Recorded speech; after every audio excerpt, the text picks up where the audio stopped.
Asking questions is a great way to get to know someone, or asking yourself the questions is a great way to know yourself, because it's very active learning. It's active thinking. It's not passive. And so I've put together 34 questions that you might want to ask yourself or someone you care about.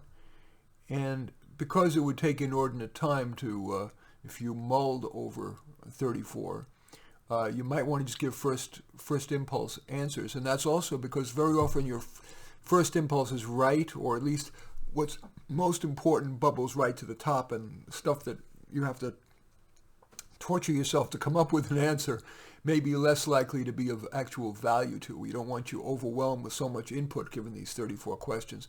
So for some of them, I'm going to give some sample answers where I think it might be helpful.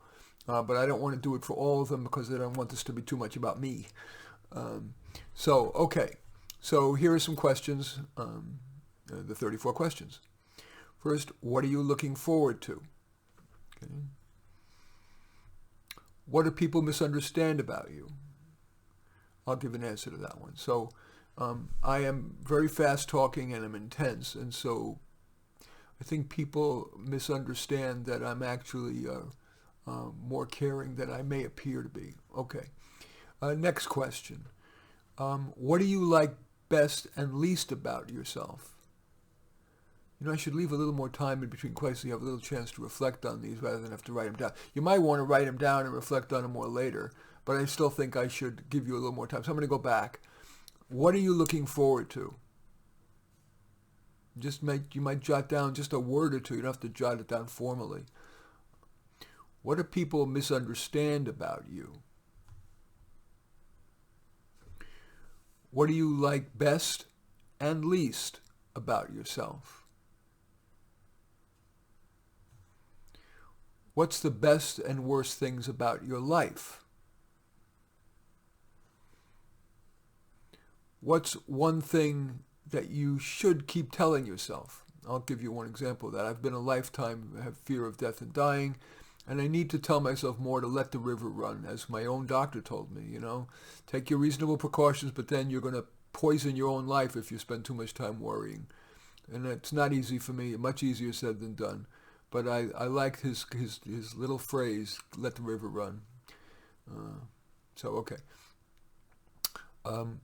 Is there a baby step that you would like to take to improve your life, whether it's at work, in your personal life, your habits, whatever?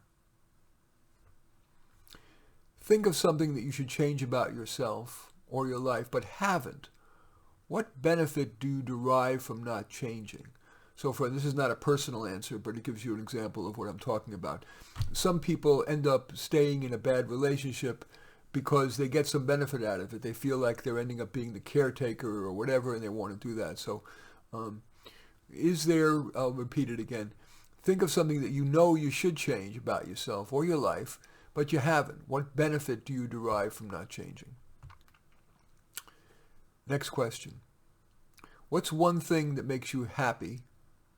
One thing that makes you sad?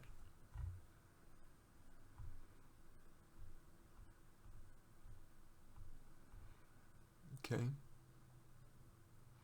If you had a day to spend as you truly wanted, what would you do with the day? You could do it either just broad brush or even say, 3 or 4 things you would do during that day. What's a way that your parents have affected you? What have you done that you're proud of? What have you done that you're not proud of? If you didn't care what anyone thought, do you have a deeply held aspiration? What's something you're afraid is true about yourself? Is there a way in which you should be bolder or more cautious? Should you work harder or less hard? Should you aim higher or lower, whether in your professional relationship or personal? Or even in your hobby? In other words, I played basketball my whole life, and there are different, obviously, levels of recreational basketball. Should you be more of a straight arrow or less of one? Is there anything you should reread or rewatch? It's funny, as I wrote that question, what I thought of was E.T. for some reason. I remember enjoying it so much that 20 years ago when I saw it, and I think I would enjoy rewatching it. It's a little embarrassing because it's kind of somewhat of a kid's movie, but that's what popped to mind. What pops to mind for you? Is there anything you should reread or rewatch? Should you focus more or less on your appearance? What's your best idea for improving yourself, or maybe even improving the world? I have an idea that I've tried like hell for decades to get promulgated. I'll take a moment to go on a little side path. It's called super courses. Think about your algebra course that you took, because people who go into math teaching are generally not the most verbal, and it tends to be a very hard course for a lot of people. You have a formula for failure, especially since they're saying that algebra is a gateway course for much of high school and later on in college. Now imagine, instead of having that random assortment of math teachers, that you were able to, on video, watch a dream team of the best instructors, most transformational, entertaining, able to get you to really understand algebra. And if that was available on video with a live teacher or a paraprofessional there to answer questions, to maintain classroom discipline, that way every kid in America, from Maine to California, would get the world's best, the best teachers. And if it's team taught, each of those teachers is teaching the very best stuff. And because it's on video, they can have these really cool video simulations to really drive home the point. There can be individualized little testing so that you can get feedback on how you're doing. I call them super courses. I think it's a great idea. I've tried really hard. It's gotten nowhere, but I digress. Okay, so I'll just repeat that question. What is your best idea for improving yourself, improving other people, or the world? Next question. If you had 15 seconds to say to a national audience whatever you wanted, what would it be? I'd say that super courses thing, but what would you say is more important?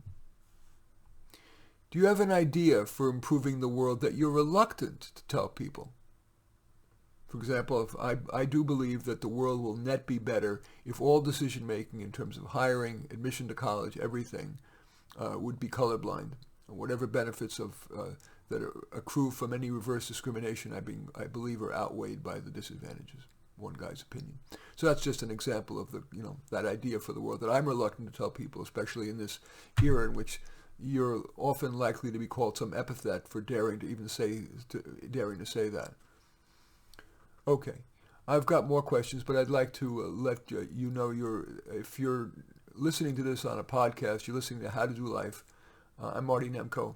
Today's topic is 34 questions to help you understand yourself better, and perhaps somebody you either would like to know better or a relatively new person in your life. Okay, more questions.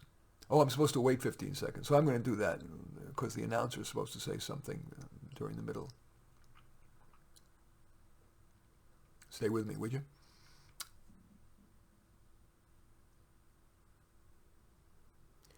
Thank you for staying with me.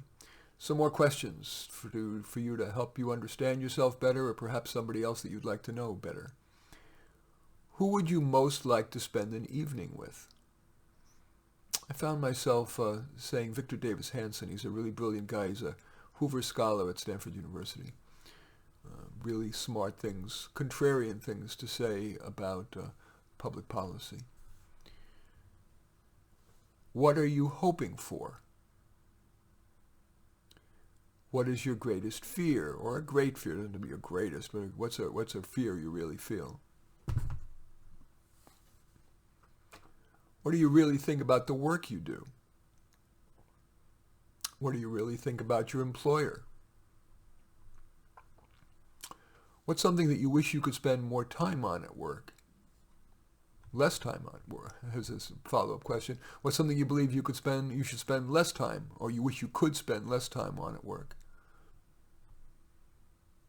Is there at least one thing that you'd like to do to improve your ethics?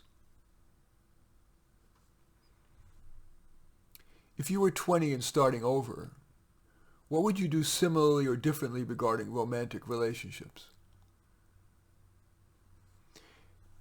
Is there one thing, at least, let's say, what one thing should you tell or ask your parent?